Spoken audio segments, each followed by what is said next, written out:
Est-ce que quelqu'un peut acclamer très fort pour le roi de rois? Si tu aimes Jésus, est-ce que tu peux te tenir sur tes pieds et acclamer pour sa présence parmi nous? Que tout celui qui a une plus grande soif qui dépasse celle de son voisin acclame d'une manière exagérée. Montre-lui que tu attends beaucoup de Dieu plus que lui. Alléluia. Et je voudrais, pendant qu'on est debout, dire sincèrement merci à Dieu qui a rendu ce temps possible. Shalom encore une fois. Donc je disais merci à Dieu qui a rendu ce temps possible. Je n'ai jamais pris mes déplacements comme un acquis.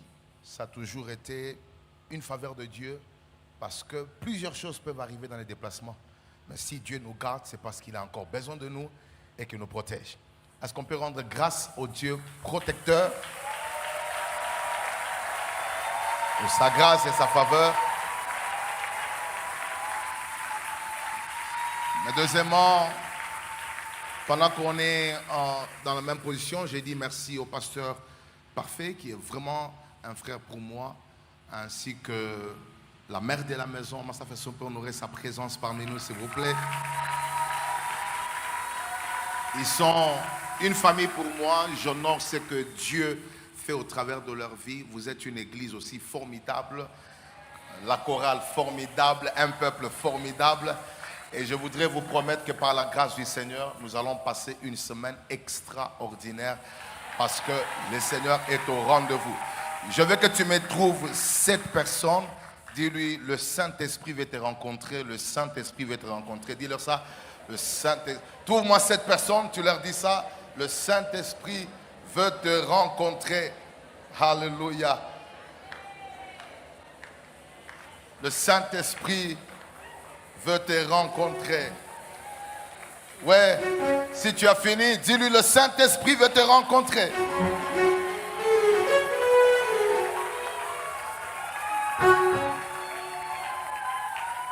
Là.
agité comme ma Bethesda. L'eau est agitée, c'est le temps du Saint-Esprit. L'eau est agitée, agitée comme ma Bethesda. L'eau est agitée, c'est le temps. Alors on y va avec l'église, commence. L'eau est agitée, l'eau est agitée, agitée comme ma Bethesda. L'eau est agitée, c'est le temps du Saint-Esprit, c'est le temps du Saint. Avec nos mains, l'eau est agitée. L'eau est agitée, agitée comme ma Bethesda. L'eau est agitée. C'est le temps du Saint. On y va. L'eau est agitée. L'eau est agitée, agitée Comme ma Bethesda. L'eau est agitée, c'est le temps du let's go. L'eau est agitée.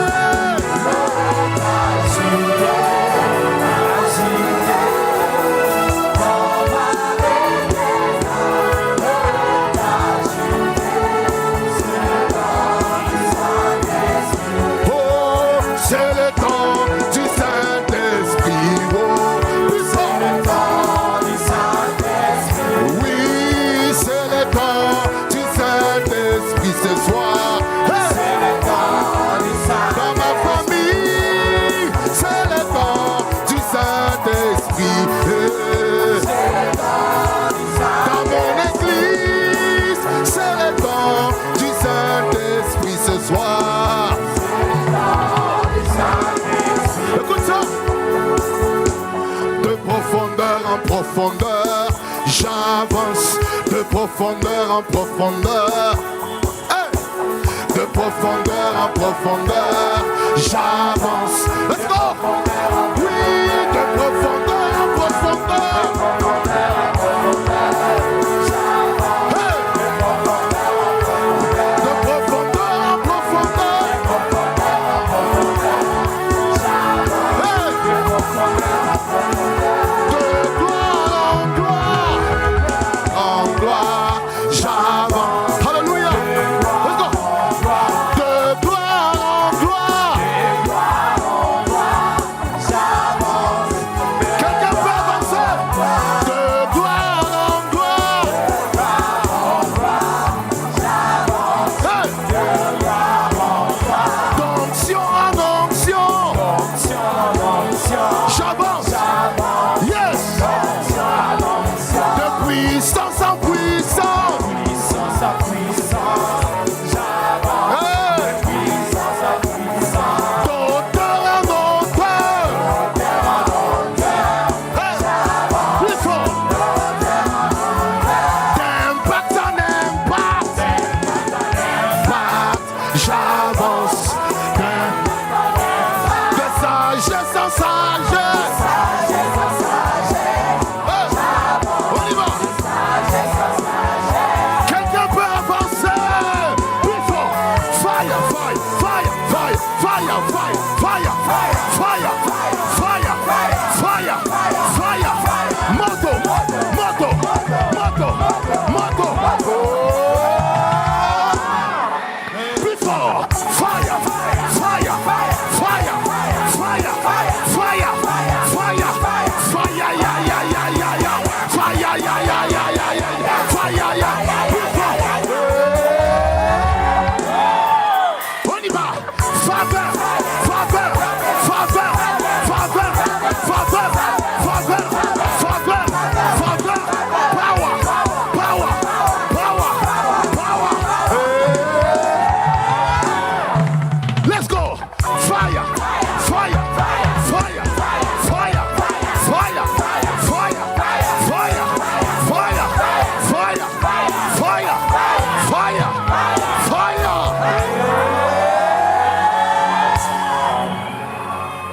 Quelqu'un peut acclamer pour le roi de rois. Que celui qui pousse et qui ne joue que Dieu localise sa vie.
Père éternel, merci.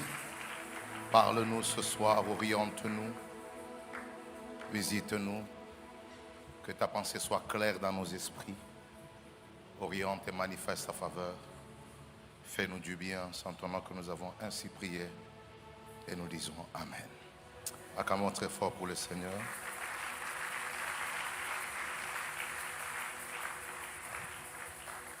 Je vous transmets les salutations de ma très chère épouse, Maman Grace Magila, ainsi que tous les Sud-Africains. Ils nous souhaitent un très bon séjour ensemble. Et nous croyons que le Dieu qui nous a mandatés dans cette nation-là continuera à nous garder, à nous faire du bien. Amen. Alors, sans perdre du temps, je voudrais nous amener rapidement dans la pensée du Seigneur. Je suis content d'honorer la présence du pasteur David, le prophète, je vois le prophète passant qui est parmi nous, l'homme de Dieu Jonathan, ainsi que mon équipe de médias. Est-ce qu'on peut les honorer parmi nous, s'il vous plaît? Merci. Merci beaucoup. Alors, je vous propose Actes chapitre 1er.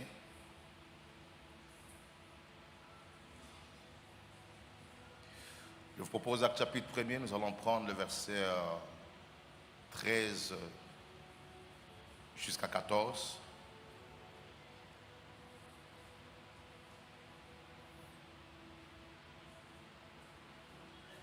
Merci. Et nous lirons aussi le verset 4. Et on va finir avec Actes chapitre 2, à partir du premier verset jusqu'au 8e. Écoutez ce que la Bible dit. Actes chapitre 1er, on va lire à partir du 1er 12 jusqu'au verset 14. Alors ils retournèrent à Jérusalem, c'est-à-dire les disciples, quand Jésus a été enlevé et qu'il a été porté sur le nuée. La Bible dit, ils retournèrent à Jérusalem, de la montagne appelée des Oliviers, qui est près de Jérusalem, à la distance d'un chemin de sabbat.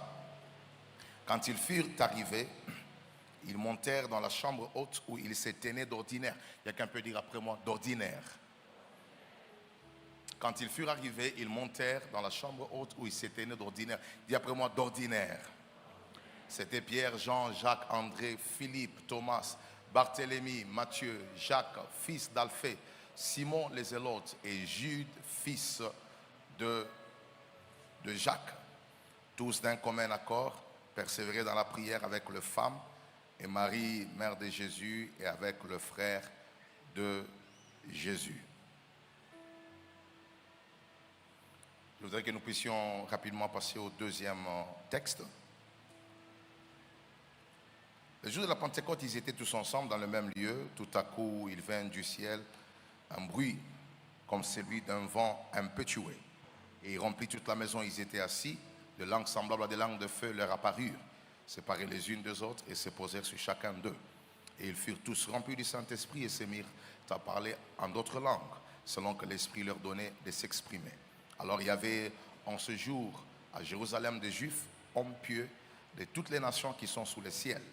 Aussi, au bruit qui eut lieu, la multitude accourut, et elle fut confondue parce que chacun les entendait parler dans sa propre langue.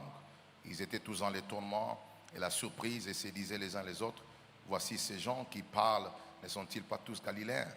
Et comment les entendrons-nous dans notre propre langue, dans notre langue maternelle? Acclamons très fort pour la parole du Seigneur. Alors, ce soir, par la grâce du Seigneur, pendant 3 jours, je vais enseigner sur les œuvres ou les dimensions variées du Saint-Esprit. Et je voudrais, dans la soirée d'aujourd'hui, parce que tout va tourner autour de la personne du Saint-Esprit, mais je voudrais introduire ce soir sur le mystère de la chambre haute. Quelqu'un peut dire après moi, les mystères de la chambre haute. Est-ce que tu peux répéter cela à un voisin? Les mystères de la chambre haute. Alors, je voudrais rapidement enseigner un peu sur le mystère de la chambre haute. Il y a beaucoup de mystères, beaucoup de choses qui sont cachées et liées à la chambre haute, qui était le lieu de la Pentecôte, le lieu où le Saint-Esprit était descendu. Mais je voudrais vous inviter à considérer que ces événements se passent lors de la séparation du maître et ses disciples. C'est là, Acte chapitre 1. Jésus a connu la crucifixion, il a été enseveli et puis il a expérimenté la résurrection et il va passer un bon nombre de jours pour révéler le mystère du royaume dans sa gloire, la gloire révélée du Fils de Dieu. Et quand il va commencer à expliquer le mystère du royaume, il va donner quelques recommandations au sujet de ce que les disciples devaient faire, au sujet de ce que les disciples devaient observer avant que la mission apostolique ou le réveil ne commence. J'aimerais signifier à l'Église que ces gens qui passent le temps avec le Maître avaient déjà passé 3 ans presque et demi de formation. Dans les 3 ans, ils ont assisté à des enseignements extraordinaires, simples mais très profonds. Et pas seulement des enseignements, ils ont assisté à des démonstrations de puissance et même des caractères transformés. Ils ont vu le Maître en train de manifester les choses qu'il a enseignées. Et maintenant, il était temps que le Maître puisse aller vers le Père afin qu'il envoie le Saint-Esprit. Ce qui m'étonne, c'est de voir comment est-ce que, malgré l'urgence du salut qui s'imposait et qu'il fallait que les disciples commencent la mission, Jésus n'a jamais été pressé pour les laisser partir sans le Saint-Esprit. C'est important de voir que Dieu n'engage personne dans la mission si la communion avec le Saint-Esprit n'est pas au point. Et je me rends compte que une formation de 3 ans et demi devait attendre la personne de l'Esprit, pour nous faire voir à quel niveau nous pouvons être bourrés de connaissances, nous pouvons tout connaître, mais si on n'a pas la puissance, on est obligé d'attendre. Les disciples qui avaient toute la connaissance, je parle de la connaissance pratique, la connaissance expérimentale, la connaissance théorique des choses de Dieu, mais il fallait qu'ils reçoivent l'Esprit. Et Jésus va dire, vous allez aller m'attendre, vous ne devez pas quitter Jérusalem. Et ce qui m'inquiète, c'est de constater, maman, que le Saint-Esprit, lors de sa venue, son heure n'est pas communiquée. Est-ce que tu peux dire à un voisin, l'heure n'est pas communiquée? Le Saint-Esprit dit, vous allez l'attendre. Il ne dit pas l'heure, il ne dit pas le jour, il ne spécifie pas. Ah, ce sont des pères de famille, ce sont des gens qui ont des responsabilités. Tu fais un programme avec des responsables, tu leur dis que le Saint-Esprit viendra, mais tu ne spécifies pas pour combien de jours ils doivent rester dans la chambre haute. C'est bizarre. Pour vous montrer à quel niveau le Saint-Esprit est tellement souverain que quand il doit venir, vous ne devez pas l'imposer à quel moment vous voulez. La première école où on les amène pour que le Saint-Esprit arrive, c'est l'école de la patience, sans savoir à quel moment le Saint-Esprit allait venir. Donc vous restez seulement dans la chambre. Et si c'était nous, les intellectuels du XXIe siècle, on devait traiter ça du manque d'organisation. C'est un problème. Vous ne respectez pas l'heure de gens, vous ne respectez pas... ils ont des programmes, on a des engagements, on a des responsabilités dans la vie. Mais Jésus dit, vous allez attendre là-bas. On ne sait pas, c'est pour 10 jours, c'est pour 5 jours, c'est pour combien de temps? Est-ce que quelqu'un peut dire après moi, honneur au Saint-Esprit? Et un jour, sans signal, sans quoi que ce soit, le Saint-Esprit apparaît dans la chambre haute. Mais ce qui m'intéresse, c'est que tous ces événements étaient connectés à un seul lieu qu'on appelle la chambre haute. Et quand l'Esprit de Dieu descend, plusieurs signes se manifestent, ils sont équipés et le temps de la mission commence. Est-ce qu'on peut acclamer très fort pour le Saint-Esprit dans la soirée d'aujourd'hui?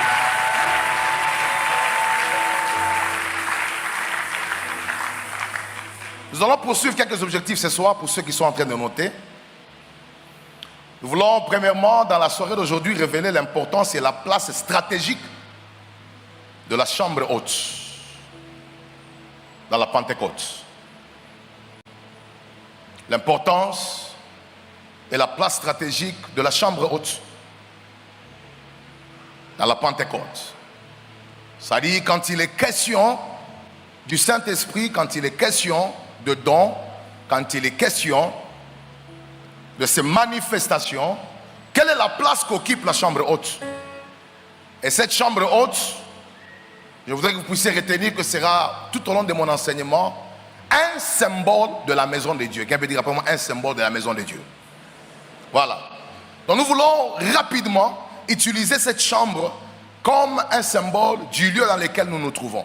Et nous voulons par la grâce du Seigneur montrer l'importance stratégique de la maison de Dieu dans le domaine de la Pentecôte et dans les domaines du Saint-Esprit, c'est-à-dire des œuvres de l'Esprit.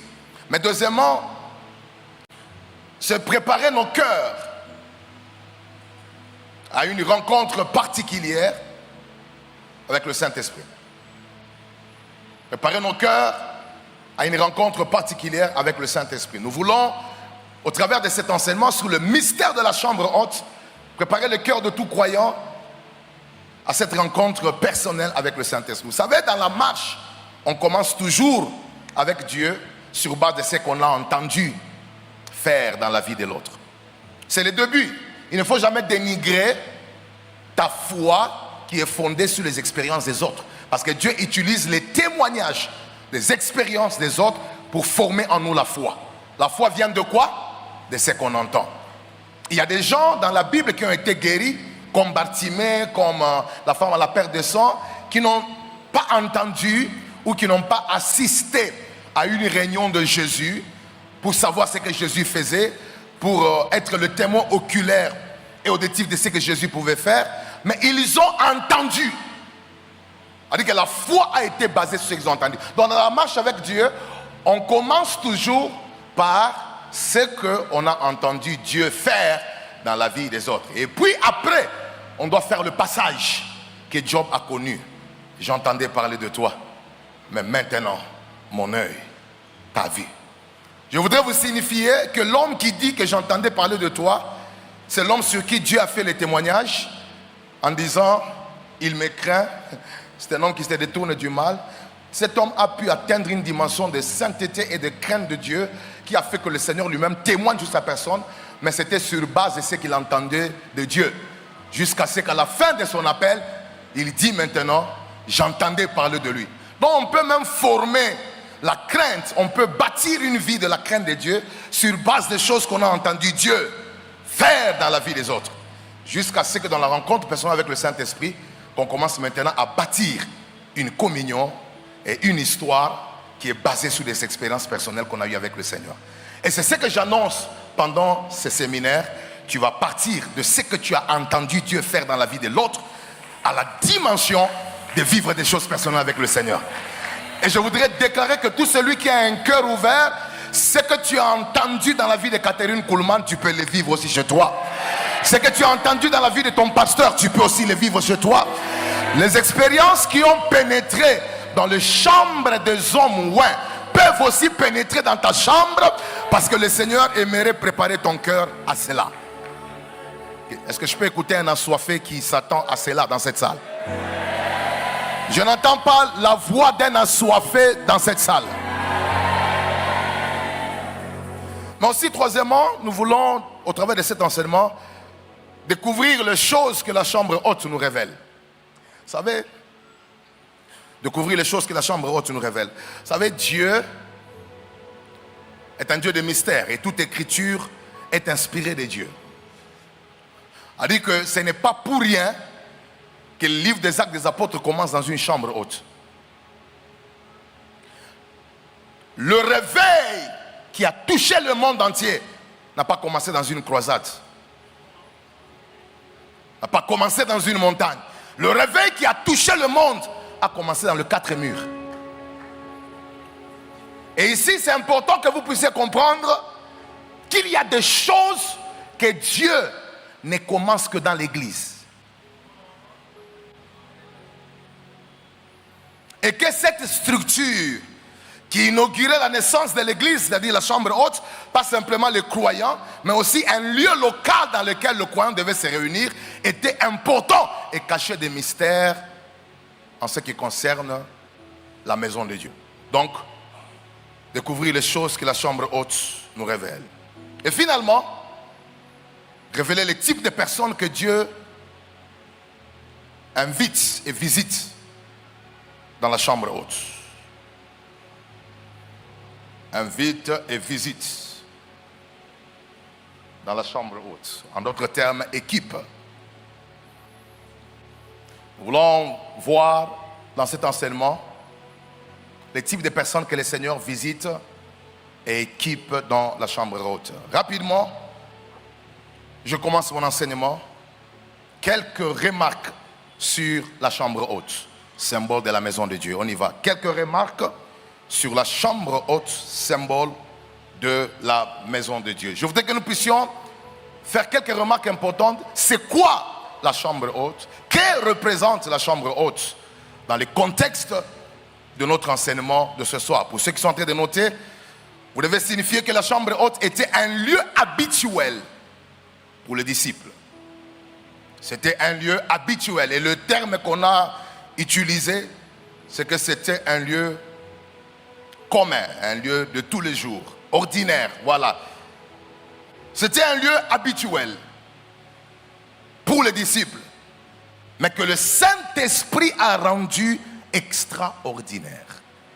Je répète, la chambre haute était un lieu habituel. Quelqu'un peut dire après moi, habituel, pour les disciples, mais que le Saint-Esprit a rendu extraordinaire. Et c'est pas moi qui l'ai dit, c'est Actes chapitre 1 verset 13. Remarquez ce qui se passe dans le texte, c'est très important. La Bible dit quoi? Non, j'aime ce verset. Quand ils furent arrivés où? À Jérusalem. Ils y montèrent dans la chambre haute où ils se tenaient d'ordinaire. Quelqu'un prie après moi, d'ordinaire. L'expression d'ordinaire, où ils se tenaient d'ordinaire, signifie où ils avaient l'habitude de se réunir là-bas. Quelqu'un peut dire là-bas?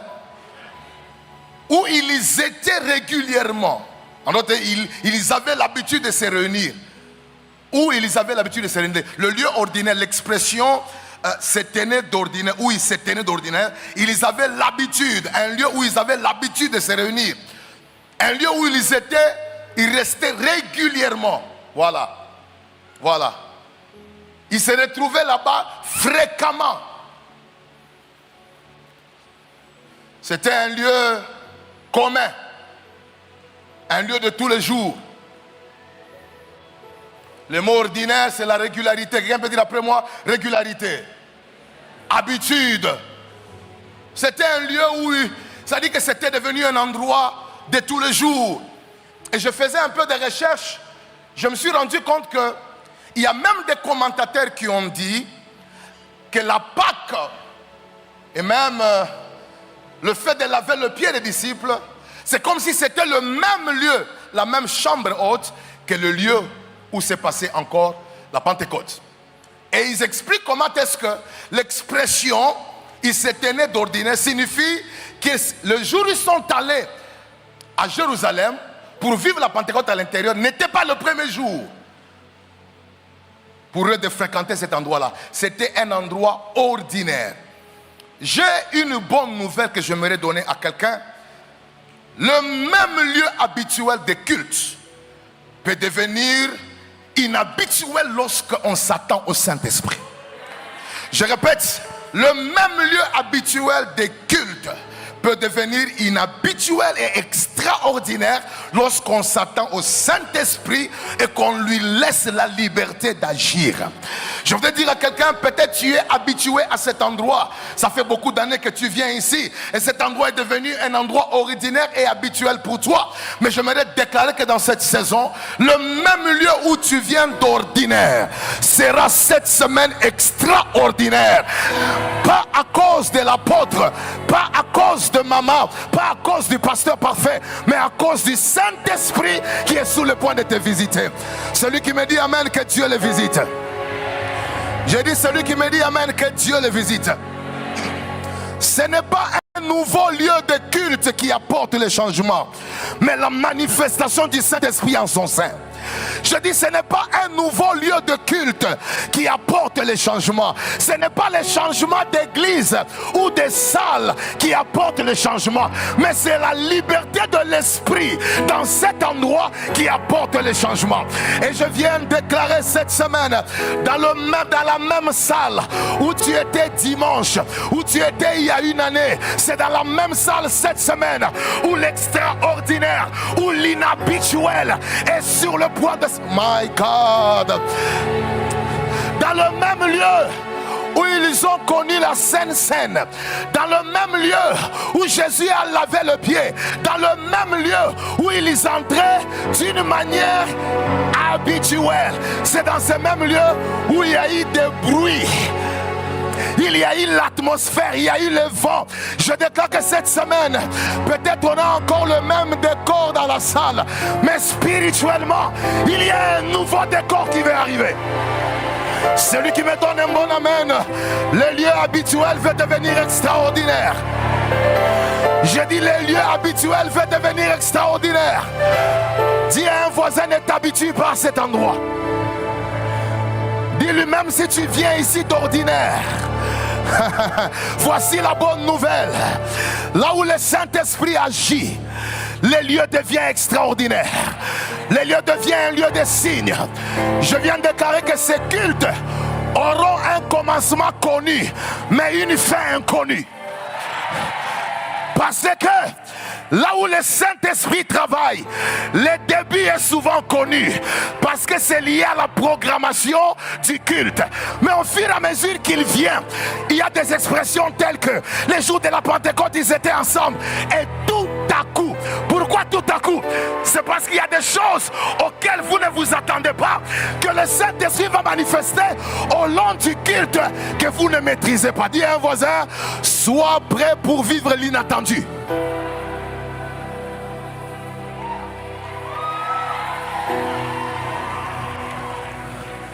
Et pendant que tu me donnes un bon amen, je voudrais dire une chose. L'habitude de fréquenter la maison de Dieu ne doit jamais nous faire croire que nous avons tout vu. Je répète, l'habitude de fréquenter la maison de Dieu ne doit jamais nous faire croire que nous avons déjà tout vécu et qu'il n'y a plus rien de nouveau à y expérimenter avec Dieu. Voilà la grosse erreur des chrétiens qui grandissent à l'église. Surtout vous les enfants des pasteurs comme moi. Hein? Les familles chrétiennes, parfois on aime trop se booster. J'ai grandi à l'église, mes parents étaient des chrétiens. C'est bien, mais il y a un mauvais côté. Le mauvais côté c'est quoi? C'est la familiarité avec le lieu dans lequel Dieu doit se manifester. Souvent quand on s'habitue trop à l'église, on croit qu'on a tout vu. Surtout toi qui as fait longtemps à l'église, 30 ans, 20 ans, tu risques de conclure que c'est fini. Je connais comment les séminaires commencent. Je connais comment les pasteurs vont prêcher. C'est dans l'habitude qu'on finit par perdre la soif. Je voudrais dire à quelqu'un, le culte se suivent, mais le culte ne se ressemble pas. Je voudrais dire à un homme, même si ça fait longtemps que tu viens ici, je te promets que tu n'as encore rien vu. Les disciples ont fréquenté la chambre haute plusieurs fois, mais un jour ils étaient étonnés de remarquer qu'il y avait le feu sur la tête de chacun d'entre eux. Dis à un voisin, dans la chambre haute, tu ne verras pas le feu qui est sur toi. Tu ne peux que le sentir et tu ne peux que voir le feu qui est sur l'autre. En d'autres termes, lorsque Dieu vous introduit dans la chambre haute, ce sont les gens qui remarquent ce que vous portez.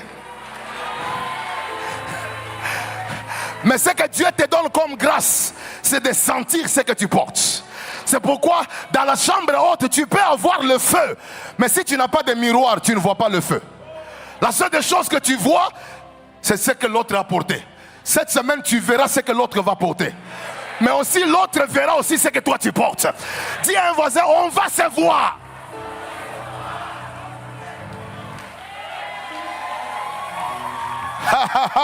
Dis à un voisin, tu verras que j'ai reçu l'onction, je verrai aussi que tu as reçu l'onction. Après cette semaine, tu ne seras pas la seule personne qui vivra la Pentecôte. Je verrai ça sur toi, tu verras. Nous sommes fatigués des églises où il n'y a que l'homme de Dieu qui est le Superman. C'est lui qui prophétise, il est le seul qui délivre, il est le seul qui parle la langue. L'heure est arrivée où ce qui est sur les pasteurs doit tomber sur l'assemblée. Nous sommes de la race de Jésus. Jésus marche sur les eaux. Pierre regarde et dit, Seigneur, si c'est toi, si c'est toi, dis à un voisin, ce qui est de Dieu est communicable. Ce qui est de Dieu est transférable. Ces histoires où pour prophétiser il faut trop des histoires compliquées, trop de bougies, non, on ne comprend pas ça. Nous on comprend que si Jésus marche sur les eaux et que moi aussi je désire marcher sur les eaux, je peux lui dire, maître, si c'est toi, ordonne. Cette semaine, si le Saint-Esprit est réellement Saint-Esprit, qu'il ordonne. Si le Saint-Esprit est réellement le Saint-Esprit de Jésus, qui l'a permis de prophétiser, qui lui a permis de guérir les malades, si réellement c'est lui, avant qu'on arrive dimanche, ce qui était sur Jésus viendra aussi sur toi. Ce qui était sur les apôtres viendra aussi sur toi. Est-ce que tu peux donner tes 5 doigts à 5 personnes, dis-lui fire, fire, fire, fire. Je prends volume dans mes moniteurs.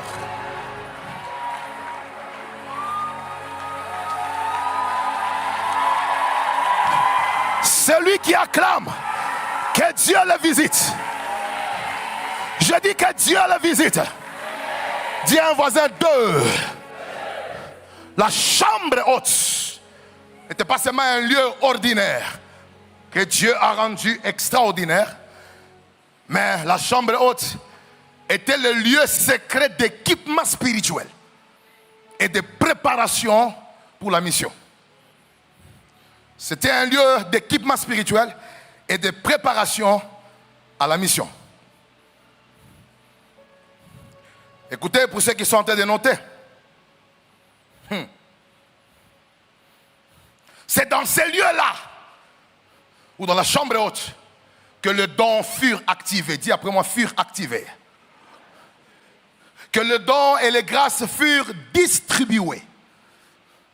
Les capacités spirituelles furent libérées. Là, dans ces lieux-là, la chambre haute. C'est là que les apôtres ont reçu des grâces. J'aimerais un peu vous signaler que nous pouvons tous marcher ensemble dans une même église et dans la même foi, mais on ne portera pas toujours les mêmes grâces. Parce que dans la Pentecôte, c'est un lieu d'équipement. Nous recevons les choses de la part de Dieu, mais des choses généralement différentes. Quand vous avez compris ça, vous cessez de jalouser celui qui reçoit une grâce différente à la vôtre. Dis à un voisin, ici, nous recevrons nous tous, mais des grâces différentes. Je vais toucher quelqu'un qui était dans la chambre haute, qui a reçu une grâce différente. Cet homme-là s'appelle qui? Pierre. Dis après moi, Pierre. Pierre est dans la chambre haute, mais quand il monte au temple dans Actes chapitre 3, il monte avec qui? Avec Jean. Je pose la question, Jean était dans la chambre haute, oui ou non? Ok, ils ont reçu le feu, oui ou non? Ils ont reçu le Saint-Esprit, oui ou non? Alors dans Actes chapitre 3, la Bible dit, ils y montaient tous ensemble. Où ça? Au temple. Remarquez la dimension qui les mettait ensemble. 1, ils y montaient ensemble. Ça va? Et puis 2, ils arrivèrent devant qui? Le boîtier du temple. Tous 2. Et puis 3, les boîtiers du temple les fixèrent quoi? Les visages. Vous remarquez, jusque là, tout est au pluriel. Vous remarquez ça? Maintenant, quand il est question de la guérison, Il faudrait maintenant que l'homme qui est par terre soit guéri. On arrête de parler au pluriel. On commence maintenant à parler au singulier. Et la personne commence à utiliser. On commence à utiliser maintenant, c'est Pierre. Pierre va maintenant lui dire, je n'ai ni or, ni... Pourquoi Pierre n'a pas dit, nous n'avons ni or? Parce qu'il pouvait aussi le faire pour ne pas disqualifier son ami avec qui il marchait. Il a dit, je n'ai ni or. C'est-à-dire que dans le domaine de la Pentecôte, tu dois être conscient de ce que tu as. Je n'ai ni or, ni argent. Mais ce que j'ai, je fais quoi? Je te le donne. Lève-toi et fais quoi? Prends ton lit et marche. Et la Bible dit, il éteint par la main droite. Je me pose la question, pendant ce temps-là, où était Jean? Jean a compris que nous pouvons tous aller ensemble à l'église, mais nous ne portons pas toujours la même grâce. Et que lorsque le temps de manifestation arrive, si tu n'as pas une grâce, tu restes derrière. Ça ne te diminue pas, ça ne t'annule pas. Mais ce qui m'étonne, c'est de constater que dans Apocalypse, tous les livres entiers, Pierre est absent. La seule personne qui voit le mystère...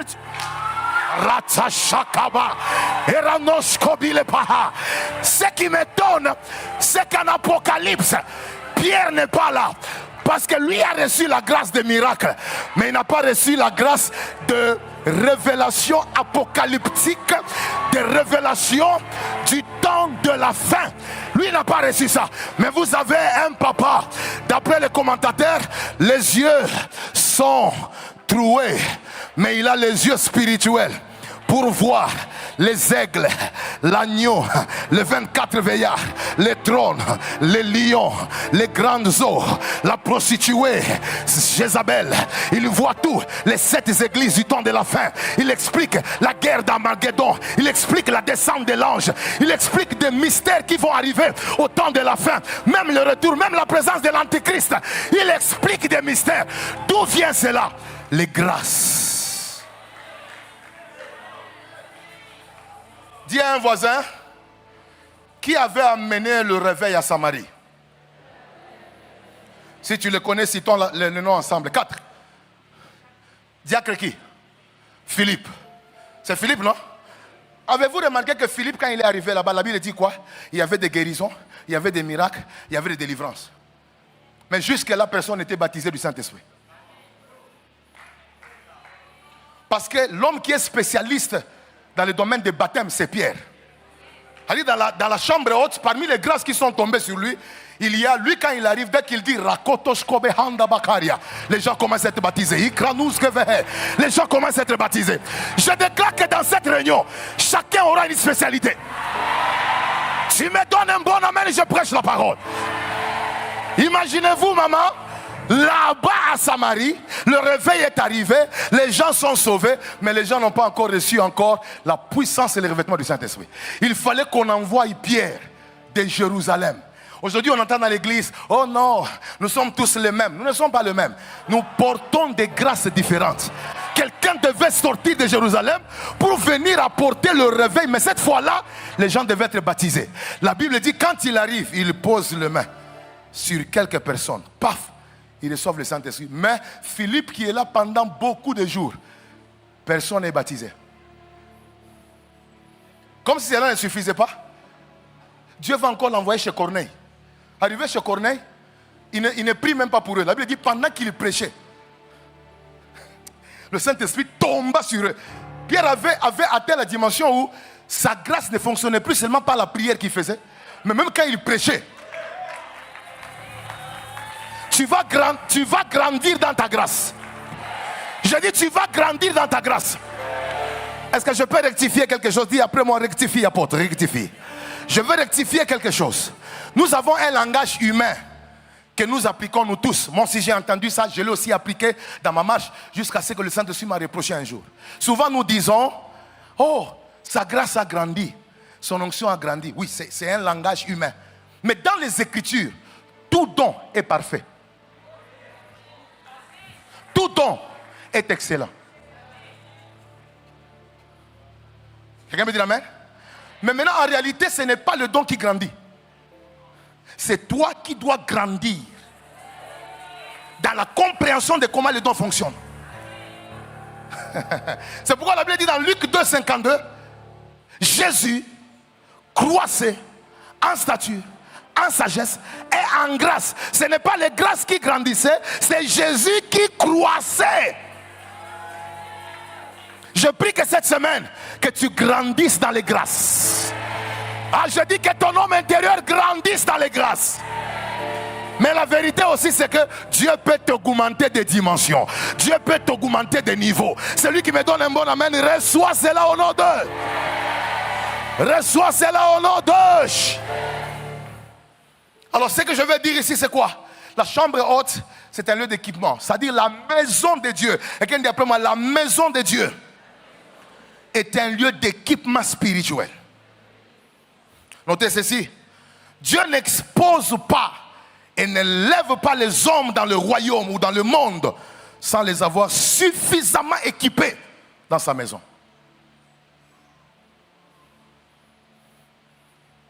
Dieu n'expose pas et ne lève pas les hommes dans le monde sans les avoir suffisamment équipés dans le lieu secret de sa maison. Voilà. Tout croyant qui veut l'impact et la gloire dans le monde sans être équipé dans sa maison deviendra charnel et vide. Si tu veux impacter dans le monde tout en fouillant les lieux d'équipement qui est sa maison, tu seras charnel et vide. Je vais donner un exemple. Vous avez Simon le magicien. Simon le magicien est exposé à la puissance de Philippe. Lui, il était magicien, il a étonné les gens de la ville de Samarie pendant longtemps avec la magie. Mais quand il voit la puissance qui marchait avec Philippe, il va être touché. Et puis, par la parole, il a décidé de se convertir. Regardez, Simon n'a même pas encore piétiné dans l'église pour suivre la formation, être équipé. Simon, en voyant les apôtres en train de libérer la puissance du Saint-Esprit sur les gens, lui aussi va désirer, priez aussi pour moi, équipez-moi aussi, pour que je sois capable aussi de faire ce que vous faites. Pierre leur dit, mais toi là, ton cœur est dans un problème. Tu es encore dans le lien de l'iniquité. Qu'est-ce que Simon a essayé de sauter comme étape? Il a voulu, sans passer par l'église, sans passer par la chambre haute, sans passer par un lieu de formation, il a voulu avoir des choses qui ne se reçoivent que dans la chambre haute. Beaucoup de chrétiens qui n'aiment pas l'église, qui n'aiment pas la maison de Dieu, se retrouvent parfois dans le monde avec des positions élevées, mais sans racines dans la puissance de Dieu. Et si vous êtes élevé sans avoir connu la réalité de la chambre haute, là au sommet, vous allez rencontrer des personnes qui sont élevées dans l'autre monde. Et c'est pourquoi vous verrez certaines personnes, on dit qu'il était un chrétien, mais on n'a pas compris comment il est mort. Mais vérifiez ses racines dans la maison de Dieu. Est-ce qu'il a été dans la chambre haute? Est-ce qu'il a eu les expériences d'être bâti et profondément imbibé dans le Saint-Esprit? Beaucoup de gens disent seulement que j'étais à l'église, j'ai prié à l'église. Mais quand vous vérifiez leur expérience avec le Saint-Esprit, ils n'ont pas connu ça. Nous avons besoin de gouverneurs remplis, des autorités remplies, des DG des entreprises remplies. Si tu me donnes un bon amen, toi que Dieu va remplir, tu seras qualifié pour les grandes choses dehors. Et Dieu ne commence rien de puissant à l'extérieur s'il ne commence pas quelque chose de profond dans sa maison. La Bible dit quoi? Samuel était un grand prophète en Israël. Et tout ce qu'il disait faisait quoi? Arrivait. Mais regardez le fondement de cet enfant. Il a grandi où? Dans les temples. Il a connu la voix de Dieu où? Dans les temples. Si tout ce qu'il dit arrive, ce n'est pas parce qu'il est particulier que les autres. C'est parce que dans ses racines, il a été équipé dans un lieu secret. Dans ces lieux secrets-là, il a déjà écouté la voix de Dieu plus de 3 fois. Au lieu d'aller répondre à Dieu, il a commis l'erreur d'aller répondre à un homme. Donc c'était l'exercice de la maîtrise de la voix de Dieu, mais dans un cadre caché. Avant qu'il ne soit capable de donner des précisions devant tout un peuple, il a eu à faire des erreurs dans un lieu caché.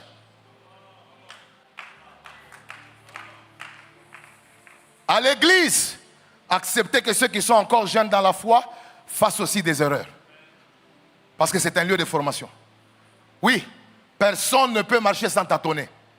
Mais ce qui est vrai, si tu es dans un cadre de formation, tous tes tâtonnements contribuent à ta stabilité, ça contribue à la force dans tes muscles. Je prie que tout celui qui a été découragé, parce que tu avais prié pour un malade, rien ne s'est passé. C'est la marche. C'est la marche vers la croissance. Si tu as un don que tu as négligé, parce que ce que tu as vu ne s'est pas produit, ou tu l'avais mal interprété, aussi longtemps que tu es dans la maison, Dieu t'équipe, Dieu t'encadre, Dieu t'aiguise. Dis à un voisin, c'est les lieux d'équipement. Donne-moi un bon amen. Et je voudrais rapidement avancer vers un troisième point. C'est quoi la chambre haute? Notez que la chambre haute était le lieu du rendez-vous divin avec le Saint-Esprit. Le lieu de quoi? Du rendez-vous divin avec le Saint-Esprit. Acte chapitre 1, verset 4. C'est ça l'adresse. Même quand Joël 2, 28 dit, dans les derniers temps, je répandrai de mon esprit sur toute chair. L'adresse prophétique, 500 ans avant, était déjà la chambre haute. Et je voudrais appuyer cela par une application. Toute Pentecôte véritable a pour adresse la maison de Dieu. A pour adresse la maison de quoi? De Dieu. A pour adresse la chambre haute. Et je voudrais déclarer cette semaine, tu es dans le lieu où le roi de rois veut te rencontrer. Dis à un voisin, ta présence dans la maison de Dieu est un positionnement spirituel qui te prédispose à vivre ta Pentecôte. Tout celui qui vient dans la maison de Dieu se positionne spirituellement dans un environnement où il est prédisposé à vivre sa Pentecôte. C'est pourquoi tout celui qui était présent dans la chambre haute, quelle que soit sa taille, quel que soit son âge, il était prédisposé et positionné à vivre la Pentecôte. Cette semaine, ta présence va te positionner en ces lieux. Je dis, tout celui qui ne manquera pas, Dieu va te positionner. Si tu me donnes un bon amen, que Dieu commence à te positionner. Dis à un voisin, Dieu choisit toujours un lieu. Dis-lui ça. Dieu choisit toujours un lieu avant de répandre une dimension. Dieu choisit toujours un lieu avant de répandre une dimension. Et le lieu que Dieu a choisi cette semaine pour ta Pentecôte, c'est cet endroit. Je dis le lieu que Dieu a choisi pour tes expériences avec le Saint-Esprit, c'est cet endroit. Et j'aimerais dire à l'église, tous les endroits sur la terre n'ont pas la même valeur spirituelle. Tous les endroits sur la terre n'ont pas la même valeur spirituelle. Yes. Il y a des endroits qui sont ordinaires sur la terre, mais il y a aussi des endroits qui sont des portes des cieux sur la terre. Et c'est pourquoi vous allez remarquer, la chambre haute n'était pas un lieu ordinaire, mais c'était un lieu qui a été considéré comme la porte du Saint-Esprit sur la terre. Je voudrais dire à quelqu'un, le Seigneur est sur le point d'entrer dans une famille. Et la porte que Dieu va utiliser cette semaine, c'est cet endroit et c'est ta vie. Et je déclare que cet endroit n'est pas un lieu où les choses faciles à faire vont se faire. Il n'y a que des choses impossibles que Dieu va manifester dans ta destinée. Si tu me donnes un bon amen, que le Seigneur te visite. Je dis, si tu me donnes un bon amen, que Dieu te visite. Est-ce que savez-vous que tu peux aller dans toutes les piscines de Kinshasa et y rentrer tel que tu étais parti? Mais si tu vas à la piscine de Bethesda, il est probable qu'en arrivant là-bas, juste en se lavant dans cette piscine, que l'ange te trouve là-bas et que tu sois guéri. Et je m'aimerais prophétiser que cette semaine, gloire soit rendue à Dieu. Parce que tu es venu dans un endroit qui est un peu comme Bethesda. Parce que ici, ce que tu n'as pas vécu chez toi, tu le vivras dans cette salle. Il y a des endroits qui sont un peu comme les Siloé. Quand tu arrives là, dès que tu as le contact avec l'eau, les choses que tu n'as pas vues il y a de cela 20 ans, tu commences à les voir. Je viens de déclarer dans la soirée d'aujourd'hui, il y a des choses que l'œil n'a point vues, que l'oreille n'a point entendues, des choses que Dieu n'a pas encore révélées à qui que ce soit dans ta famille, mais des choses qu'il va te révéler à toi cette semaine. Dis à quelqu'un, bienvenue à la chambre haute. Mais attention, il y a des endroits qui sont un peu comme Bethel. Tu es en train de fuir la maison de ton père parce que tu viens de voler la bénédiction de ton frère. Toi qui es Jacob, mais tu as volé le nom de ton frère, tu es devenu Ésaü. Et quand tu es en train de fuir, en réalité, celui qui est en train de te poursuivre, ton frère, a le droit de te tuer. Parce que tu as péché. Le salaire du péché, c'est quoi? Donc, Jacob qui est en train de fuir, normalement, son frère doit le tuer. Mais il arrive dans un lieu qu'on appelle la maison de l'Éternel. Il arrive dans un lieu qu'on appelle porte des cieux. Ce qui m'étonne, c'est de voir que, au lieu que Dieu les condamne pour ce qu'il avait fait d'abord, Dieu lui fait d'abord la promesse que je serai avec toi, je te garderai. Vous savez, il y a des gens qui ont des problèmes là-bas dans le monde, mais à cause de la compassion de Dieu, dans cet endroit, il y a des choses que Dieu va faire que tu ne mérites pas. Suis-je en train d'encourager le mal? Non, mais je dis qu'il y a un Dieu compatissant au ciel. Lorsque le monde nous condamne, lui dans sa maison, il nous dit, je serai avec toi. Je te changerai, je te visiterai, tu vivras là. Est-ce que quelqu'un me dit un bon amen? Que Dieu localise ta destinée. Et Dieu lui dit, je serai avec toi, je bénirai ta descendance, tu vas te multiplier. Cet endroit-là était devenu le lieu où Dieu l'a réconforté malgré la bêtise.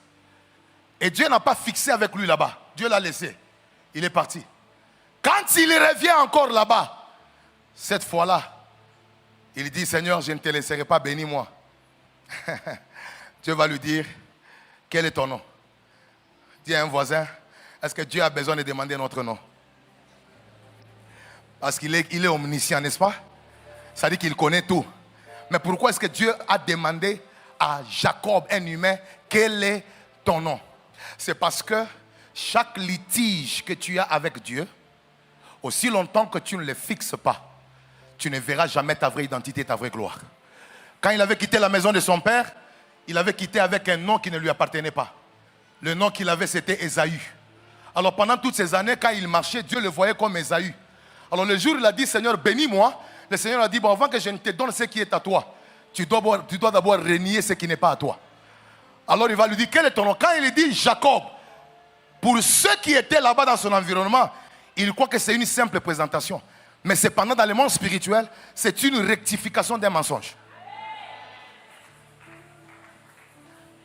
Dans cette semaine, laisse ce qui n'est pas à toi. Quitte tout ce que tu as pris légalement. Et ce qui est à toi va te retrouver. Si tu es en ces lieux et qu'il y a des choses que tu as volées, il y a une image que tu as qui n'est pas vraie, c'est de l'hypocrisie. Dis à Dieu, Seigneur, je ne suis pas juste, mais j'aimerais retrouver mon identité dans la Pentecôte. Si tu me donnes un bon amen, que Dieu te ramène dans ce qui est à toi. Et je voudrais rapidement clôturer mon enseignement en vous montrant les types de personnes que le Saint-Esprit invite ou même visite dans la chambre haute. Je vais demander à la technique de me donner un peu de volume dans mes moniteurs. Merci. Église, nous voulons voir les types de personnes que Dieu visite dans la chambre haute et nous allons commencer à prier. Et pendant que je vais commencer à citer ces types de personnes, si tu sens dans ton esprit qu'il y a une connexion par rapport à cela, commence à prier. Donc un bon amen. Dans la Bible, même les noms de personnages bibliques ont une dimension prophétique. Il y a une dimension prophétique que Dieu cache derrière le nom de certaines personnes dans les Écritures. Donnez-moi mon texte de base et tout le monde va le lire rapidement. Donnez-moi Actes chapitre 1 et vous allez me donner 13 jusqu'à 14. On y va. Et toute l'église va lire à haute voix. Et pendant que je serai en train de parler des types de personnes que Dieu visite dans la chambre haute, dès que ton esprit récupère et voit que tu corresponds à cette catégorie de personnes, tu commences à prier et à saisir l'huile que le Seigneur est en train de dégager. On y va. 4. Quand ils firent arriver, ils montèrent dans la chambre haute où ils se tenaient d'ordinaire. On y va. 4. C'était Pierre, Jean, Jacques, André, Philippe, Thomas, Barthélemy, Matthieu, Jacques, fils d'Alphée, Simon les Zélotes et Jude, fils de qui? De Jacques. On y va. 14. On y va. 4. Tous d'un commun accord persévéraient dans la prière avec les femmes, et Marie, mère de Jésus, et avec le frère de Jésus. Quelqu'un peut d'abord acclamer très fort pour le Seigneur. Voici les personnes que Dieu visite et équipe dans la chambre haute. Et ce sont ces personnes que Dieu va équiper cette semaine. La première catégorie de personnes, ce sont les hommes qu'on appelle les hommes colonnes. Dis après moi, les hommes colonnes. Plus fort que ça, les hommes colonnes. Je n'entends pas très bien ta voix, les hommes colonnes. Galates chapitre 2, verset 9. La Bible dit, c'est l'apôtre Paul qui est en train de parler. Il dit, j'ai connu l'assistance de Jacques, Céphas, et qui encore? Et Jean, qui sont regardés comme de quoi? Comme des colonnes. Ce qui m'étonne, c'est de remarquer que l'apôtre Paul nous révèle que Pierre, Jean et Jacques étaient des colonnes. Des colonnes. Et quand vous regardez dans la chambre haute, ce sont les premiers noms qui sont dans la chambre haute. Pierre, Jean et qui? Et Jacques. Ils sont considérés comme des colonnes. En d'autres termes, les soutiens spirituels. En d'autres termes, les points de référence. En d'autres termes, les hommes stables. En d'autres termes, les porteurs de responsabilités. Dans la chambre haute, Dieu commence par équiper les hommes colonnes.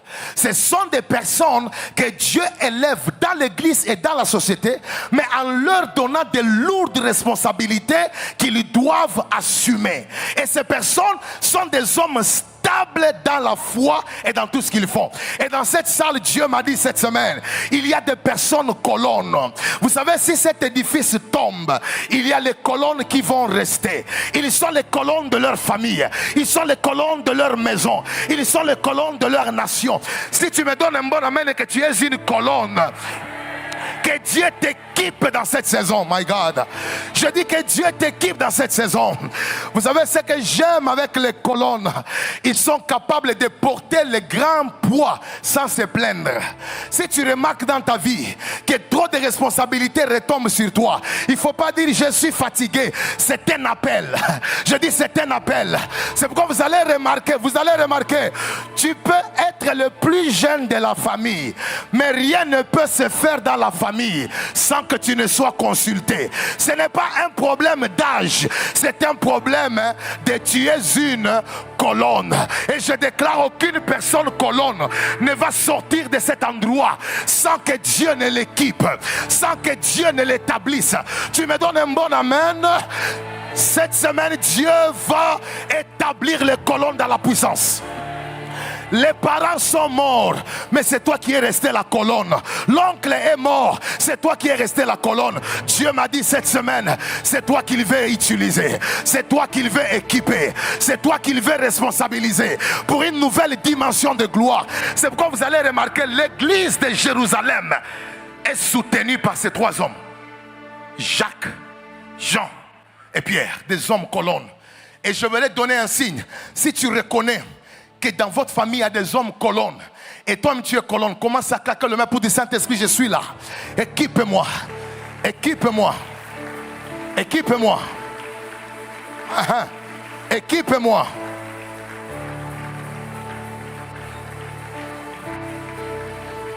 Équipe-moi. Je sens la grâce.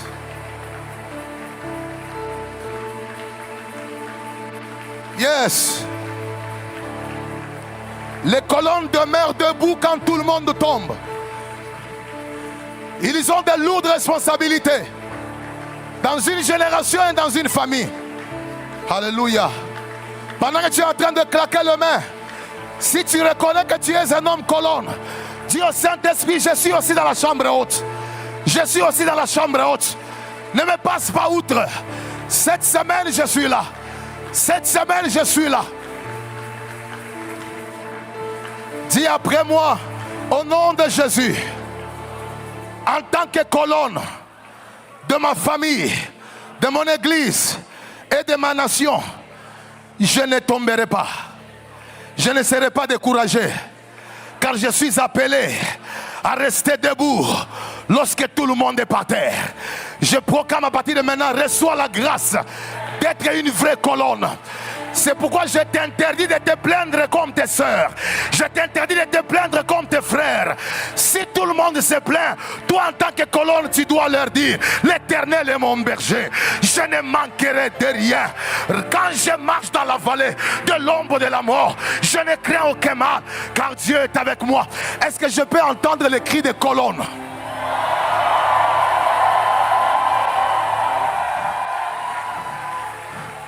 Dis après moi, deuxième catégorie de personnes. Ce sont les inaugurateurs de premières choses. Dis après moi, les inaugurateurs de premières choses. Ces gens ici sont des pierres. Dis après moi, des pierres. Ils ne sont pas seulement colonnes, mais ils sont les inaugurateurs de premières choses dans une génération. C'est pourquoi vous allez remarquer, dans la vie de Pierre, c'est lui qui inaugure presque les premières choses après le départ de Jésus. La première évangélisation extraordinaire qui a fait le nombre de 3000 âmes est inaugurée par un Pierre. Dans une génération où Jésus n'est pas là physiquement, dans une génération où on n'a pas fait de pamphlets sur internet, on n'a pas fait de communiqués sur des chaînes de télévision, mais en une seule journée, 3000 âmes sont sauvées. Je déclare à partir d'aujourd'hui, tu vas inaugurer ce qui ne se fait pas d'habitude. Je dis, tu vas faire ce que les gens ne font pas. Lorsque la Pentecôte arrive, Dieu équipe aussi les inaugurateurs de premières choses. Après que Jésus soit parti, qui a fait le premier miracle? C'est Pierre. Il trouve un papa de plus de 40 ans. Plus de 40 ans, boité de naissance.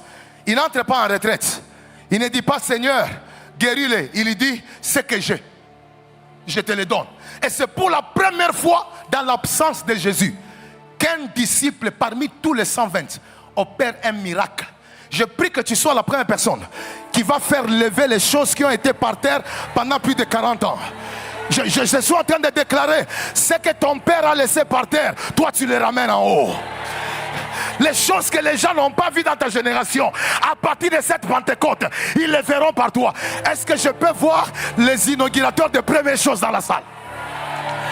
Est-ce qu'il y a-t-il quelqu'un ici qui croit que, même s'il n'y a jamais eu quelqu'un dans votre famille qui a acheté des villas, qui a construit des entreprises, qui ont fait plus de 30 ans, plus de 40 ans, tu seras la première personne qui va inaugurer les choses qui durent? Donne-moi un bon amen et je vais parler très bien. Si tu bouges un peu comme ça, je te mets sur la liste des inaugurateurs de premières choses. Si tu me dis amen, je prêche. Je pose la question à l'église: qui est la première personne à ressusciter un mort après le départ de Jésus? C'est Pierre. Il a ressuscité qui? Dorcas Tabitha. Et pour votre information, les Actes des Apôtres est composé de combien de chapitres? De 28 chapitres. Et dans les 28 chapitres, il n'y a que 2 résurrections. Sauf si je me suis trompé et que quelqu'un peut m'ajouter. La seule résurrection que je connais, c'est la résurrection de qui? De Dorcas Tabitha. Et la deuxième résurrection, c'est celle de Tychus. Et parmi les personnes qui ont inauguré le mouvement de résurrection, c'est Pierre. Dans une génération où on ne voit plus le mort ressusciter, tu peux être la première personne que Dieu peut susciter dans cette Pentecôte, pour que les gens disent: il y avait plusieurs années qu'on avait vu un mort ressusciter, mais à partir de lui, nous avons vu quelqu'un qui a fait 7 jours à la morgue. Mais lorsque... Y a-t-il des amoureux de la puissance ici? Y a-t-il les amoureux de la puissance dans cette salle? Si tu crois que les jambes peuvent pousser par toi et que tu vas inaugurer ce genre de miracle, dis après moi: Saint-Esprit, je suis là.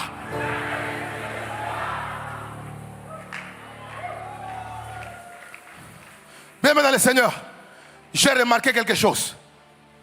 C'est lui qui organise le système de leadership organisationnel pour combler le vide dans une structure apostolique. C'est Pierre. Il y a un vide parce que Judas s'est pendu. Mais lui, sans exhortation, sans étude, d'autant plus qu'il a été qualifié comme un homme qui n'a pas beaucoup étudié, Mais il va organiser les remplacements, les élections, dans un endroit, dans une structure où c'était la prière qui était au centre, mais il va prendre la position d'un leader pour combler les vides. Et quand il organise ça, il le fait avant la structure des Actes chapitre 6. Parce que l'église primitive n'avait pas de structure, à part celle que Jésus avait laissée. C'est quand il y a eu des désordres dans la distribution de nourriture que l'église a maintenant organisé les diacres. Mais avant cela, la seule structure qui était restée, c'était celle de Jésus-Christ. Et quand il y a eu un vide, l'homme qui a fait preuve d'un sens du leadership élevé, c'était Pierre. Je prie que partout où il y a les désordres, que le Saint-Esprit qui va venir sur toi puisse t'accorder un sens élevé du leadership. Oui, tu seras élevé. Et si Dieu t'élève, ce n'est pas seulement le parler en langue qui va sortir. Même l'intelligence dans le cerveau va se manifester pour amener l'ordre là où il y a les désordres. Pour combler les vides là où il n'y a pas de structure.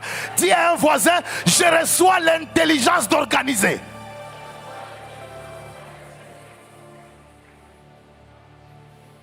Dis après moi, je reçois la parole. Plus fort que ça, je reçois la parole. Troisième catégorie, dit après moi les Matthias. Les remplaçants de ceux qui ont échoué. Dis après moi les Matthias. Les remplaçants de ceux qui ont fait quoi? Qui ont échoué. Dans la chambre haute, il y a des gens que Dieu équipe, mais qui viennent pour remplacer les déserteurs. C'est pourquoi dans le royaume, il ne faut pas croire que tu es indispensable. Si tu crois que ta voix est indispensable, ton don est indispensable, Dieu peut te mettre à côté et mettre quelqu'un de plus compétent que toi. C'est pourquoi vous allez remarquer, Judas s'est compromis. Judas n'a pas marché dans les voies du Seigneur, il ne s'est pas repenti, il est allé se pendre. Et dans la chambre haute, un Matthias n'est pas venu le compléter, il est venu le remplacer. C'est une bénédiction d'être complété, mais c'est une malédiction d'être remplacé. Le royaume ou l'église se manifeste par la structure d'un corps. Or, le fonctionnement d'un corps, c'est la complémentarité. Mais dès l'instant où on remplace, ça signifie que tu as échoué. Dans l'église, prie pour qu'on ne te remplace pas. Prie pour qu'on te complète. Parce que dans la complémentarité, quelqu'un viendra faire ce que tu ne peux pas faire. Mais dans les remplacements, ça signifie que Dieu t'a disqualifié. Imaginez-vous, Jésus avait déjà fait la promesse aux 12 disciples que dans l'éternité, le millénium, je vous donnerai 12 trônes. Donc parmi les 12 trônes, il y avait aussi le trône de Judas. Mais parce qu'il a été remplacé dans le millénium, c'est Matthias qui sera là-dessus. Quelqu'un, souvent nous prêchons, Élisée, il est le successeur. C'est lui qui est venu compléter. Mais je vous signale que Élisée n'est pas successeur. Hein. Élisée est venu remplacer un maître qui a dit, je suis fatigué, prends-moi, je ne suis pas meilleur que mes pères. Il a arrêté la mission, il croyait qu'il était le seul prophète. Dieu lui a dit encore 7000. Allez, va oindre quelqu'un d'autre. Pouf, il est parti au ciel. Une autre personne est venue. Je prie qu'on ne te remplace pas. Et dis à quelqu'un, on ne va pas te remplacer. On va te compléter. Mais en entre-temps, Vasti n'a pas été complété. Vasti a été remplacée. Parce qu'elle n'était pas qualifiée à collaborer sous l'autorité d'un roi. Je déclare que personne ne va te remplacer. Mais maintenant, dans les royaumes, malheureusement, il y a des gens qui ont déserté. Il y a des gens que Dieu a appelés pour des grandes choses, ils ont déserté. C'est pourquoi dans la chambre haute, Dieu va utiliser aussi des Matthias. Il y a des gens parmi nous, Dieu va le oindre pour remplacer certaines personnes qui dans ce monde ont déserté par rapport à leur position. Et il y a des personnes dans ces lieux, vous serez étonnés que vous allez remplacer des gens. Ces gens-là, je les appelle les Élysée, je les appelle des Matthias, je les appelle des Esther. Normalement, on devait avoir dans la Bible un livre qui s'appelait Vasti.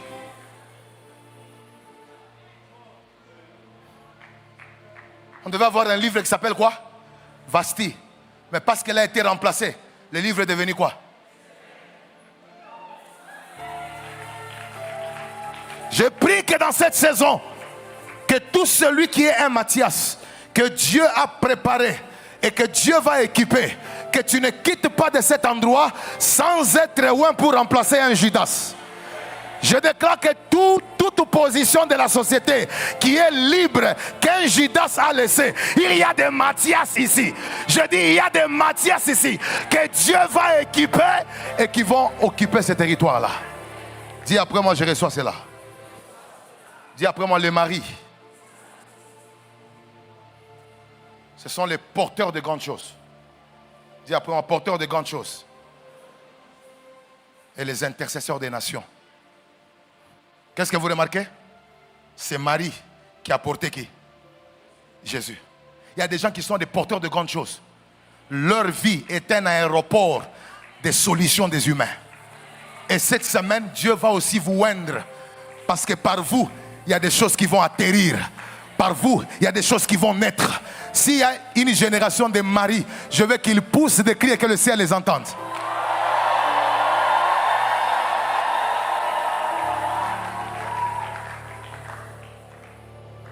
Et ce sont des intercesseuses. Ils ont un fardeau pour les nations. Quand le vin manque, ce sont elles qui vont vers Jésus pour dire qu'il n'y a pas de vin. Et Dieu les appelle aussi dans la chambre haute pour les équiper, pour le oindre. Et je termine mon enseignement par la dernière catégorie. Ce sont les héros dans l'ombre. Dis après moi, les héros dans l'ombre. Remettez-moi mon verset. Les héros dans l'ombre. Ce sont les personnes moins visibles dans l'histoire des actes des apôtres, mais très efficaces dans l'ombre. Ils ont travaillé pour que les autres soient visibles. Dans ce monde, on ne sera pas tous devant des caméras. On ne sera pas tous internationaux. Il y a des gens qui seront dans l'ombre. Donnez-moi mon verset de base. Je pose la question à l'église. Montrez-moi un endroit où André a fait un miracle. Dans les actes des apôtres. Montrez-moi un endroit où Thomas, ou Barthélemy, et même Matthieu, remettez-moi mon texte. Montrez-moi un endroit où Barthélemy, montrez-moi même Simon les Zélotes. Donnez-moi un texte de Simon les Zélotes où on vous explique que Simon les Zélotes est allé ici, il a fait ça, il a fait des exploits. Dans les 28 chapitres du livre, il a reçu l'onction, mais il est appelé à être dans l'ombre, en train de pousser les autres à avancer. C'est un appel aussi de ne pas être vu par tout le monde, mais de faire en sorte que les autres soient vus.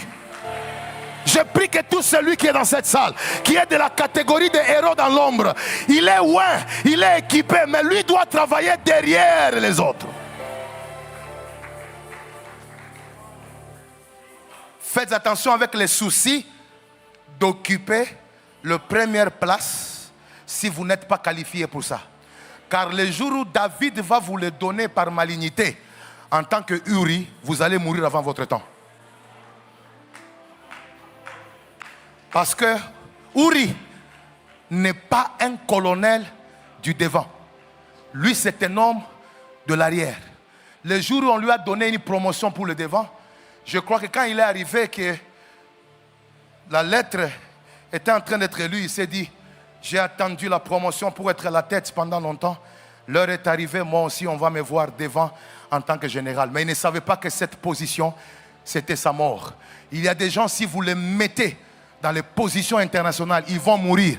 Pas parce qu'ils ont péché, mais ils n'ont pas été conçus pour occuper les premières places. Ils ont été conçus pour être derrière un pasteur, derrière un politicien, derrière une femme. Tu es créé pour être derrière. Pas parce que tu es la queue, mais parce que c'est un mandat.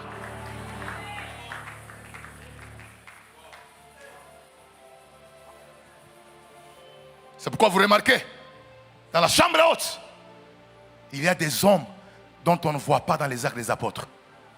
Mais ils ont reçu le feu. Ils ont reçu l'onction. Ils ont parlé en langue. Mais on ne sait pas où est-ce qu'ils sont. Mais ils étaient dans les équipes d'intercession. Ils étaient aux tables. Ce sont eux qui ont mis les pamphlets dans la ville pour qu'une croisade réussisse. Ce sont eux qui ont fait 14 jours de jeûne pour que l'église d'un pasteur évolue. Ils sont là. Il y a dans ce monde des hommes que vous ne connaîtrez jamais, mais qui sont les cartouches de Dieu. Donne-moi un bon amen, je vais te dire quelque chose. Le jour où Élie a dit, je suis resté le seul prophète, quelle était la réponse de Dieu? Il y a encore combien? 7000 prophètes qui n'ont pas fait quoi? Maintenant, je pose la question à l'église. Montrez-moi dans la Bible où sont ces 7000 prophètes? Où est-ce qu'ils ont prophétisé? Où est-ce qu'ils ont travaillé? Ils étaient en Israël, mais Dieu travaillait avec eux dans l'ombre.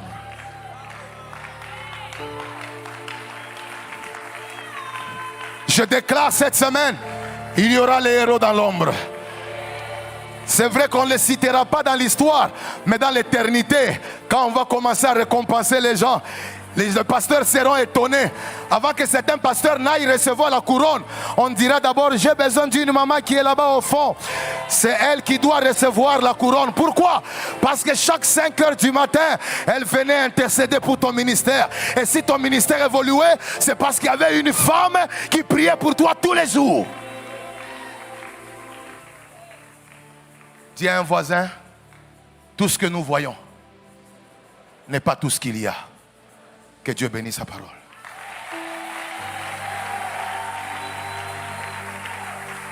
Que celui qui acclame, que Dieu le visite. Tiens-toi debout, église. Tiens-toi debout. Tenez-vous debout, église. Dis après moi, Saint-Esprit, j'ai compris la semaine. J'ai vu en esprit ce que tu es sur le point de faire. Dispose maintenant mon cœur. Ah, commence à parler d'après. Dispose maintenant mon cœur. Je ne veux pas rater la réalité de la chambre haute. Je ne veux pas rater d'être dans la catégorie des personnages que tu équipes dans la chambre haute. Je t'en supplie, Saint-Esprit, connecte-moi à ta fréquence. Connecte-moi aux réalités d'en haut. Commence à claquer le main et prie.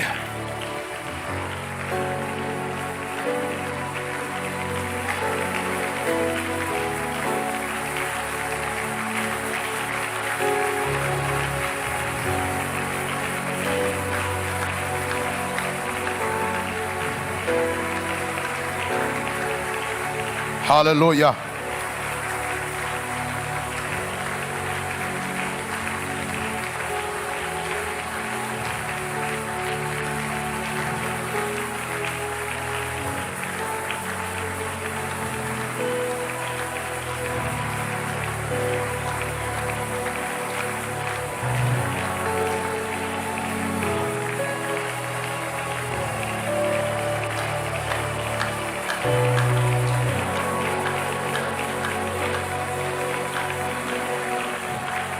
Je sens la présence de Dieu. Monte en prière.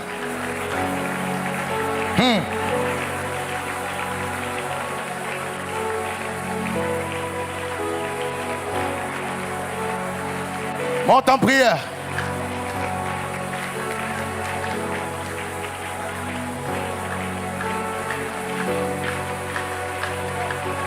Monte en prière.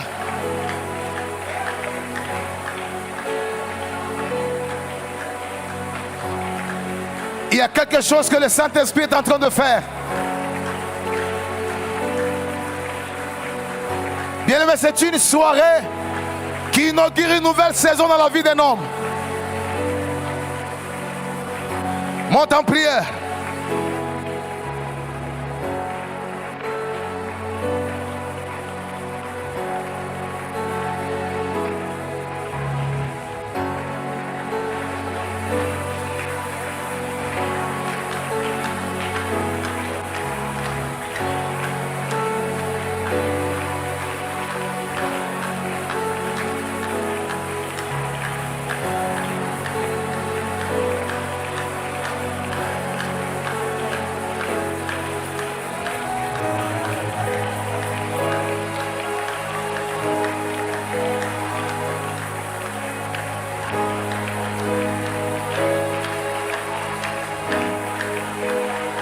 Dieu Saint-Esprit, positionne-moi pour la soirée.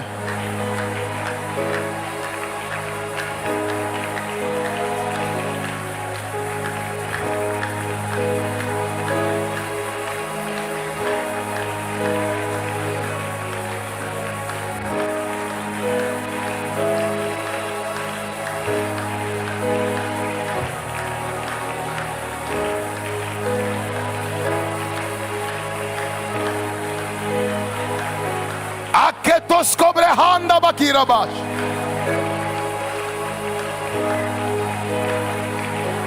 L'eau est agitée, agitée, comme à Bethesda. L'eau est agitée, c'est le temps du Saint-Esprit. Le Saint-Esprit est là. Le Saint-Esprit est là. Le Saint-Esprit est là. Oui, je le crois. Le Saint-Esprit est là. Le Saint-Esprit est là. Le Saint-Esprit est là. Oui, je le sens.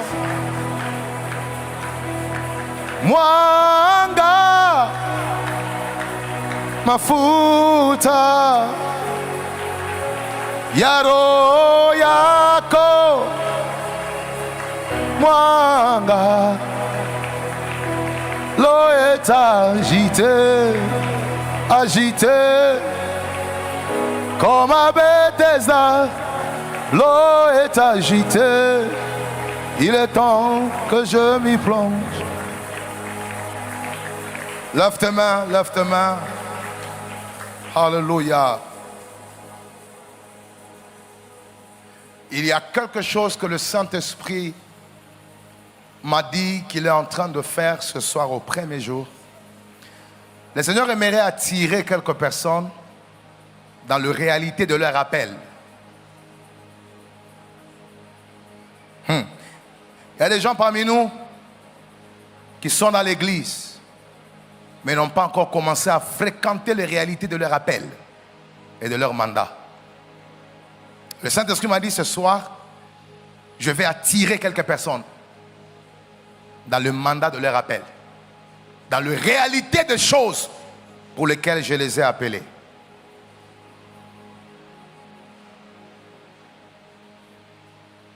Tu es parmi nous. Tu ne t'es pas encore découvert. Le Saint-Esprit va venir sur toi. Parce qu'à partir de ce soir, il y aura des visitations qui vont se suivre. Yes.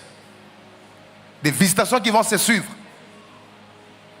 Dieu va te rendre lourd par rapport aux choses que tu n'es pas appelé à faire. Il va te rendre passionné pour les choses qu'il a décidé de faire avec toi. Alors pendant que je m'amène droite levée, je vais prier pour tous les hommes colonnes qui sont dans la salle. Le Saint-Esprit me dit, il y a une salutation particulière sur leur vie. Yes. Et ça sera pour toute la semaine qu'ils auront des visitations à des degrés différents. Toute personne qui est en ces lieux, que Dieu a établi comme une colonne dans un domaine quelconque, de la famille, de l'église et même de la nation, l'Esprit de Dieu va venir sur toi. Ce ne sont pas des choses qu'on organise. C'est un mouvement de l'Esprit. Et je vais compter à 3 et ils seront touchés plusieurs dans la salle. 1, 2, 3. Que tous les hommes colonnes soient touchés. De partout où ils sont. Protocole, soyez dans les rangées s'il vous plaît. Quand Dieu vous appelle à des lourdes responsabilités, l'onction précède les trônes. Yes.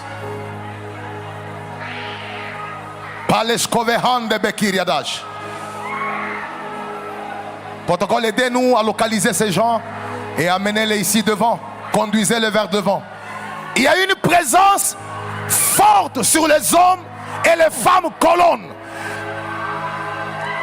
Alors que tout s'est ébranlé dans votre famille, c'est toi que Dieu veut soulever.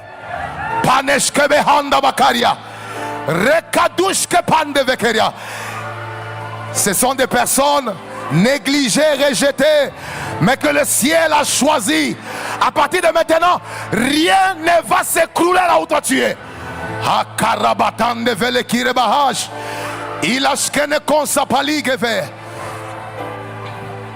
Pouvez-nous nous permettre de localiser les personnes colonnes dans cette salle? Protocole, aidez-nous à les amener, à les conduire devant. C'est un travail spirituel qui se fait. Ce n'est pas un homme qui est en train de toucher les humains. C'est la présence du Saint-Esprit. Et il est en train de se mouvoir dans la salle. Vous serez étonnés pendant que je parle. Il y a même des personnes moins âgées qui ne représentent rien, mais qui sont des colonnes. Raketo Bahaya. Il annonce Kovinte Pele Aridra. Rekototosko Behande Vekeria. Atene Kurabahan Sepli. Itanosh Kapen de Verehantu. Eregabahante Pelekine. Pierre, Jean et Jacques sont considérés comme des colonnes. Ils font partie des hommes de la chambre haute. L'annonce s'applinte viaria. Iragoda Penekon Savile Paria.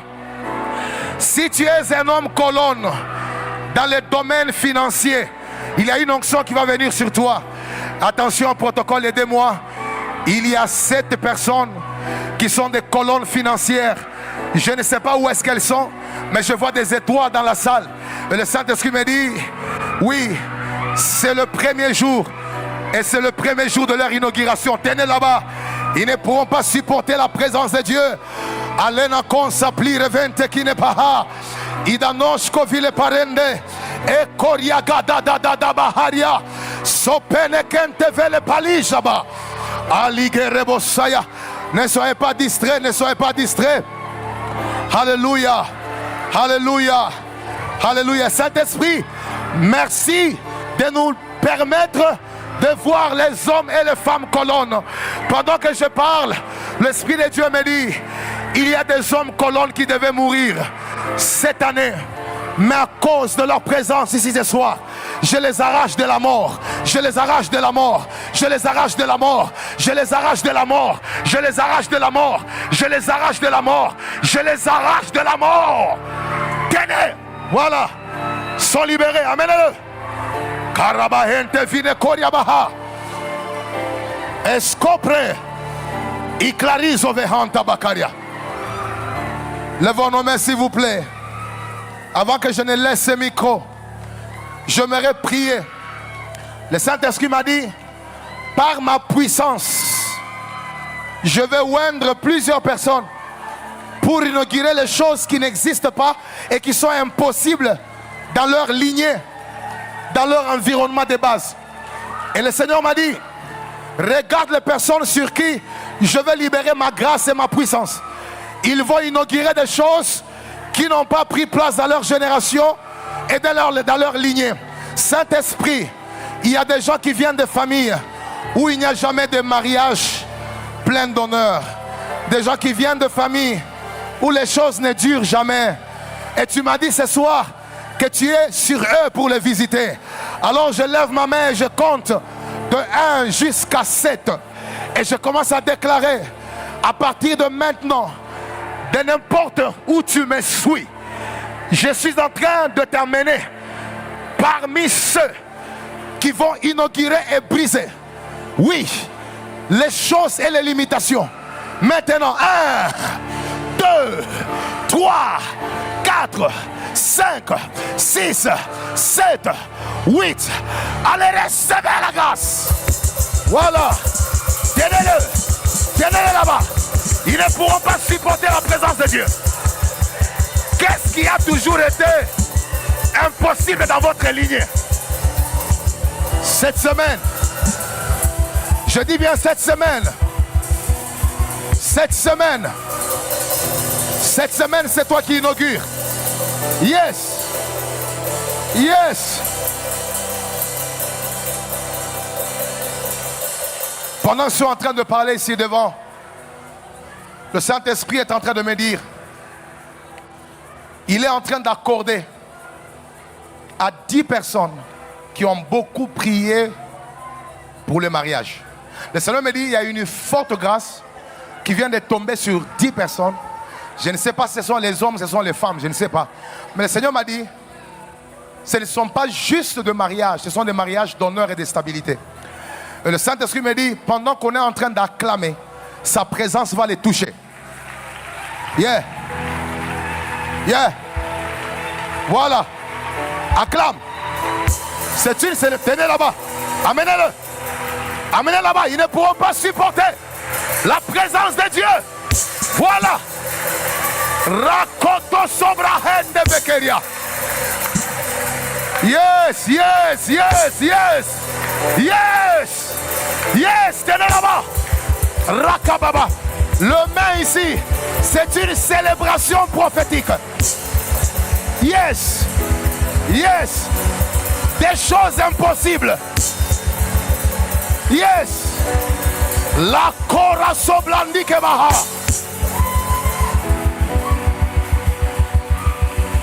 Quelqu'un peut pousser des cris de joie pour ce que Dieu vient de faire. Alors église, demain, vendredi, dimanche, ne venez pas seul. Dites aux gens de votre famille, dites aux amis, dans notre église, le Saint-Esprit est en action. Viens prendre ta portion. Ça ne sera pas une semaine juste d'enseignement, de révélation. C'est une semaine des dimensions variées des œuvres du Saint-Esprit. Je bénis ta vie et je déclare que tu ne rateras rien de ce que Dieu a prévu cette semaine. Le même Dieu qui a commencé l'œuvre ce soir dans la vie de quelqu'un, il le continuera aussi dans ta destinée. Je te bénis et je déclare que demain sera plus supérieur à aujourd'hui. Au nom de Jésus, amen.